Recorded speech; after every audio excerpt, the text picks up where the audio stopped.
Hello. So today, we're actually going to be looking at the book of Ecclesiastes. Ecclesiastes chapter 3. Has quite a lot of interesting things to say, and this is the study, the exploration. We started newly on this transformation channel. We're talking about exploring the scriptures. What is this book saying? What the heck is this book saying? Because it pays a whole lot if we can read the book. Somebody say you can read a damn book. Well, this book is to keep you away from damnation. So it's not a damn book, is a good book actually. It will do you a lot. It will do you a lot of good if you actually read it. And you want to go a step further, you go into deep study. The Bible is the best book ever. For me, that's my opinion though. It's the best book ever. You don't want to miss the nuggets and the truths that are embedded on this beautiful book. So we're looking at Ecclesiastes chapter 3. Let me read right away. I'm reading the Amplified Rendering. To everything there is a season and a time for every matter or purpose under heaven. A time to be born and a time to die. Imagine that. A time to plant and a time to pluck up what is planted. Of course, Hebrews chapter 9, verse 27. For it is appointed unto man once to die, after that a certain judgment. So it's that is what the scripture is saying, and that is what life is all about. You can't have it any other way. People that believe in what's that life after death, and then reincarnation, and so on and so forth. Well, that is another topic for another day. So let me go on.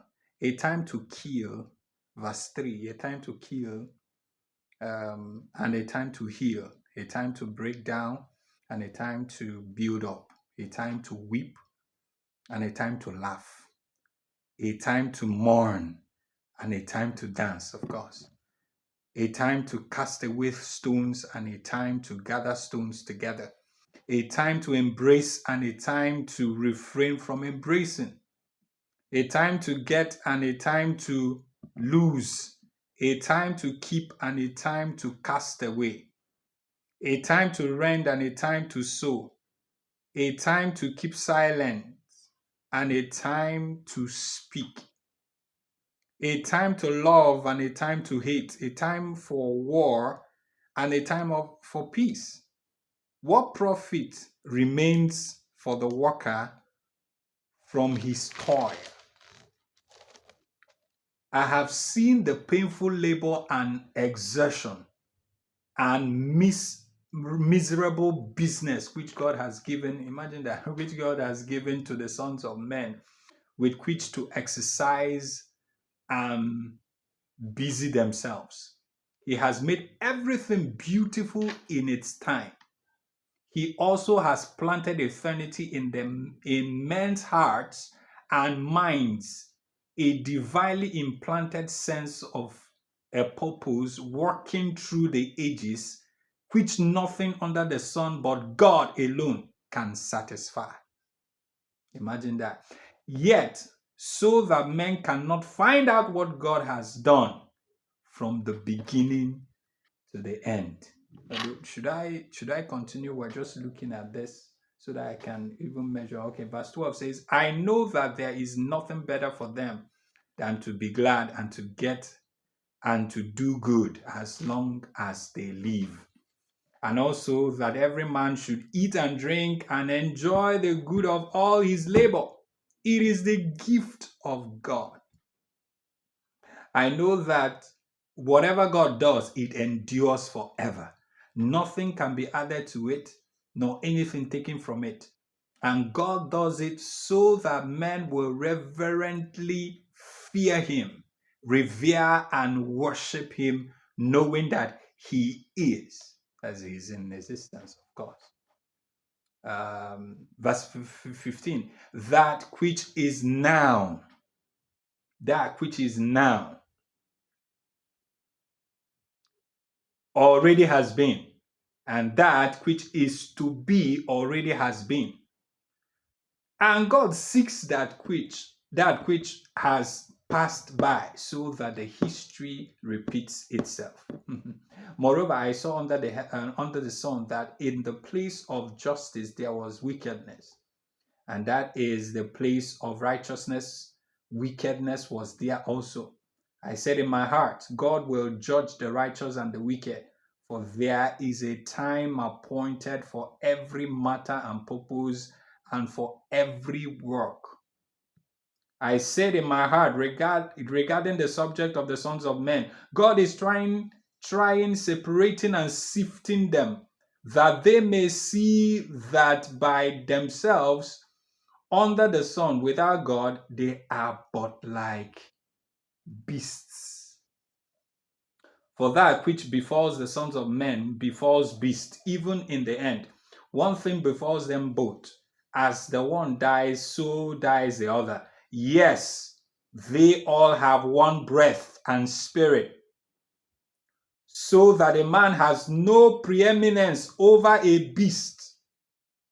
For all is vanity, emptiness, falsity, and futility. All go to one place, and all are of the dust, and all turn to the dust again. Who knows the spirit of man, whether it goes upward, and the spirit of the beast, whether it goes downward to the earth? So I saw that there is nothing better than that a man should rejoice in his own works, for that is his portion. For who shall bring him back to see what will happen after he is gone? Imagine that. Did you hear that? That is the $1,000,000 question here. What are we doing discarding this book? This book has a lot of truth, a lot of truth. You know, it will do you, it will do a lot of good if you read the book. And like I said, you can go an extra mile to study it every single day. You know, read it more than you read your newspaper, your daily news, and so on and so forth. What we have out there is just a bunch of bad news. There's always bad news. In fact, bad news sells more. Even on social media, you do videos, you talk about scriptures, you talk about this, you talk about good things and all that. No, nobody cares, nobody gives a damn. But immediately it's bad news, people jump on it, they feast on it, and they do all kinds of things. And bad, evil goes viral much more than good. That is the society, that is the kind of world we have found ourselves. So I keep encouraging you, please, do everything, make every effort.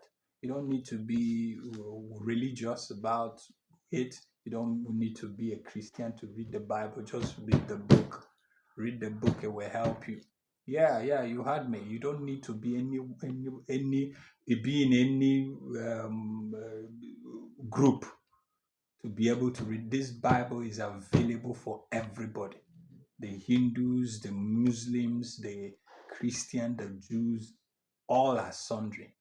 Pick up the part of the Bible, pick up a piece of the Bible, start reading it, and you're gonna be able to relate with certain things that go on in the world. So we'll continue studying this. We'll continue looking at this. This is just an introduction of what we have all outlined. We're looking from one portion, precept on precept, line upon line, a little here, a little there, and then we'll come to a conclusion that this entire Bible is made specifically for you and I.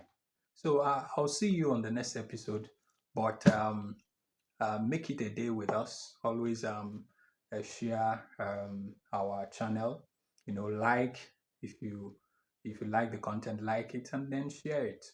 You are loved and highly appreciated. God bless you. I'll see you on the next episode. Cheers.